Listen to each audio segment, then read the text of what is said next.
Hi, everybody, and welcome to Can-Am Rotors. I'm Warren, and in this first episode, I want to talk about how Can-Am Rotors came to be and what kind of products we will be bringing to the FPV community. It's going to be a bit of a long-winded video. There's a lot of ideas that I want to put down and talk to you guys about. So I guess the first thing I want to start off with is the conception, and this goes back 2 years. So at the time, I had an OB1 frame, and I also had this King Kong Ramos frame. I was in love with these 4 and 5 inch frames. My only problem was by the time you were done putting it together, especially on the 4 inch, it was a very, very heavy setup. And as great looking as they were and as fun as they were to fly, I wasn't too enamored with their flight characteristics. I didn't like the weight. So eventually what I wanted to do is I started hunting around on Facebook, RC groups, for somebody that would help me redesign to adapt it to the newer micro components, because in any mantra, lightweight is key, especially when it comes to racing, automotive, or anything in the aircraft industry. Lighter will always be better. And I can understand why a lot of these frame makers make things a little bit heavier to make the durability there. So, if you crash, you can at least survive a couple of bumps before you have to replace something. But when you beef things up, they're not light anymore. So I went about and I started looking around for somebody to help me do this. I eventually ran into my friend Hector, and he wanted to help me. He was an engineer. He had CADing skills and such. So what we ended up doing was we took our first design and we had it sent out and cut. We 3D printed our canopies and such. This was so much fun. But this is only version 1. And the reason why I say version 1 is because we went through about 3 or 4 design iterations before we finally came up to our final product. We shrunk everything down. We were using 1407 motors. You could fit a 4-layer stack in there. So I was using the HGLRC F428 with the TX20 VTX. I was using the Runcam Micro Swift, the first one that came out. I was using an 850 milliamp 4S battery, and it came pretty close to 265 grams. But that wasn't my goal. I wanted to get under 250 grams. Even though this was a very good achievement, I wanted to be able to beat the regulations. Anything under 250 grams, you don't have to go and apply for a drone license. There are still some regulations that you need to apply by, such as you have to become like in Canada, for example, you have to become a member of the MAC Association. You can't fly within red zones. A red zone being anywhere, I think it's like 7 kilometers within an aerodrome, waterdrome. You can't fly higher than 400 meters. You have to have line of sight. But anyways, what I wanted to do was get away from their now regulation of having to apply to be a drone pilot. If it's under 250 grams, some of the rules don't apply to you, which makes life easier.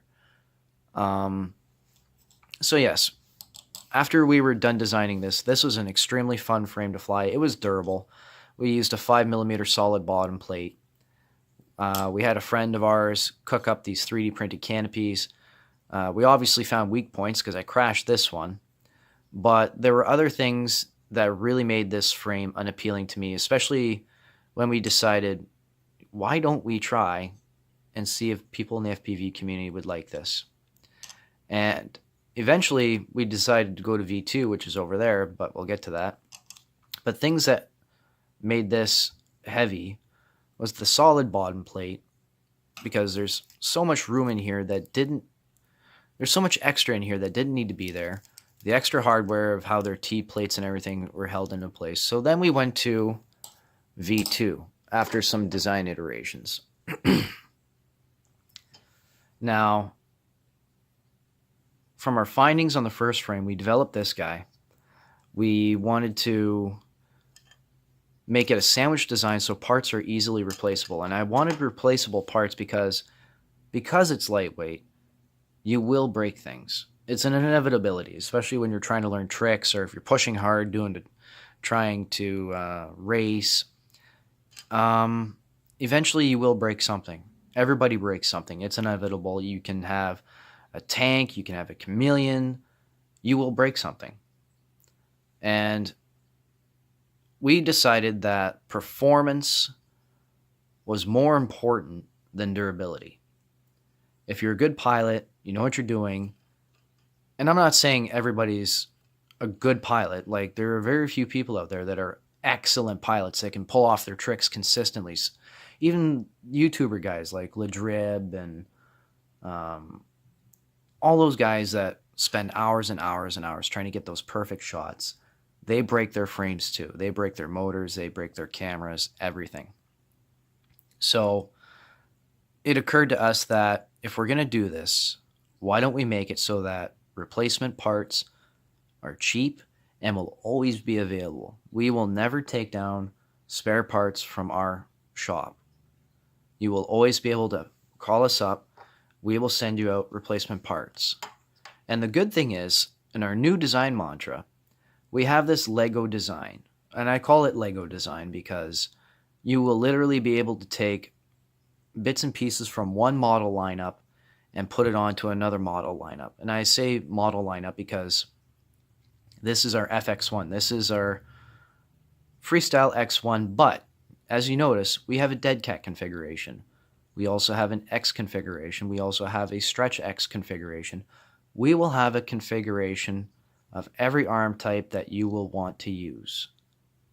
So for guys that want to race, you'll have the stretch X, so you have nice clean flow.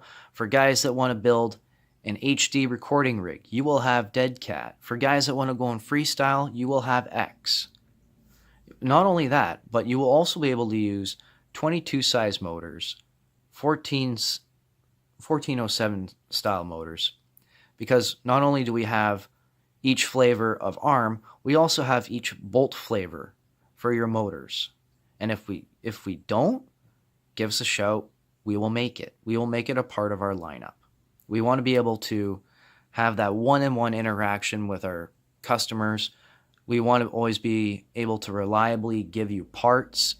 And we're also still working. We're not sitting idle. We are always working on ideas for newer designs. So we're going to be coming out with not only do we have this 5-inch setup, we also have an ultralight 6-inch, 7-inch setup for GPS long-range flying. And that is called the UL1. It's a little bit different than this, but you will be able to put your GPS on there, your HD recording cam, your 900 megahertz system, whether it is FR Sky or TBS Crossfire, it's in there. So in this frame, obviously we went to the dead cat style. It is super simple to swap out a broken component. Say you're in a race, you crack an arm. What happens if you're flying this guy in a race? You crack an arm, you're out at base plate. There's $35. We wanted to be able to swap out on the fly, less than 5 minutes, and get that spare part down for you for under $10. So now you can have your spare arms ready to go. Simply unbolt your motor, unbolt your unbolt your 2 frame screws, out comes the arm, then you're good to go. Swap in your new one, bolt it all down, go. Now, we have some partnerships. I want to get around to these motors here. In my quest to find lighter motors at certain KVs that weren't available, I went and I bothered people. Like, that's my favorite thing to do, is I'll go out and I'll bother people. And that little bit of my willingness to go out and annoy people and ask questions and see what I can get done, I've actually developed quite a few interesting partnerships. I don't know if I'm allowed to talk about them right now. I haven't signed any NDA agreements or anything like that, but I am in the works for some very, very interesting products down the line. Like I said, we're developing stuff. We are talking with Cadix for one idea. We are talking with SpeedEB for another idea. We've also been talking a lot with Brother Hobby. And one thing that Brother Hobby has provided us with is I decided to get away from the Rotor the Rotor Geek 1407 2800 kV motors, which were pretty good, but they were pulling pretty high amps on a 5-inch prop. And this is with a 5038 bi-blade. I wanted to get that power efficiency down, even though we were still making about 7 to 8 minute flight times on these 5-inch props. I decided I wanted to go with something that could accommodate more than just a bi-blade prop without cooking your ESC stack up. So I got talking to Brother Hobby. I wanted a lightweight motor that I could do 2300 kVs with. We also have in the works right now a 1900 kV for our 7-inch props. Let's see if I can get this in focus here for you. There you go. We had these custom made, and so far they've been bearing some very good fruit. We've been having a little bit of issues with the 1900s, so we're working on a revision of those. But these are your Avenger motors. It's a 1507, and they gave these, well, they helped us develop these 2300s. We've been doing some prop tests, so we have all kinds of propellers that we've been testing with. We got our thrust stands. I know thrust stands are not the holy grail of deciding, what your efficiencies can be. But when I say we're doing our testing, we are thoroughly testing different propellers to find you the best wattage used out of your 850 milliamp battery or your 750 milliamp battery to give you the best performance to your best flight time. We will give you the full spectrum. We are working on that. We will publish these on our website, and we're very excited about that. Like I said, we are still kind of in our conception stage, but now I believe we have come to the moment where we will be delivering our first frames. And I'm very, very stoked about this. I'm so proud of how far my friend Hector and I have come, and our partner, and I'm really hoping this is well received. We've sent out test samples of the UL1 and the FX1 to Albert Kim and Justin Davis, so keep your eyes out for their YouTube videos. I'm really hoping that they give us a very honest review. I hope they are able to touch on that, we are just guys in the community like you. We want to be able to bring our ideas. We're hoping that this will take off, and I hope they actually criticize us I hope they criticize us harshly, because the harder they criticize us, the more we know what we need to do. Like, we can only self-test so much, and we want them to build the frame to their specs using their electronics. We want them to tell us what they want to see done differently. If they have any criticisms on the type of carbon fiber that we've used 7 harness satin, we've gone to twill weave, we've gone to quasi-isotropic twill weave carbon. Like, we've also tested different materials to get the best strength out of our frames. And with that information, we are able to determine what is the best thing to help bring the cost down to the end user. We don't want our frames to be expensive. We want our frames to be future-proof. We want them to be interchangeable. If you get tired of a certain layout, all you got to do is order the arms. You don't have to order a whole new frame. That's a big thing that we wanted to focus on. So after this clip, I will assemble our final version, and I will go over why you should get this frame, how easy it should be for you to assemble and maintain, and after that we should have some flight footage. I hope you had a good time, and thank you for coming and checking us out. We are very hopeful. We are very excited to get our feet wet in this, and we hope that we'll see you in the future. Have a great day. Bye.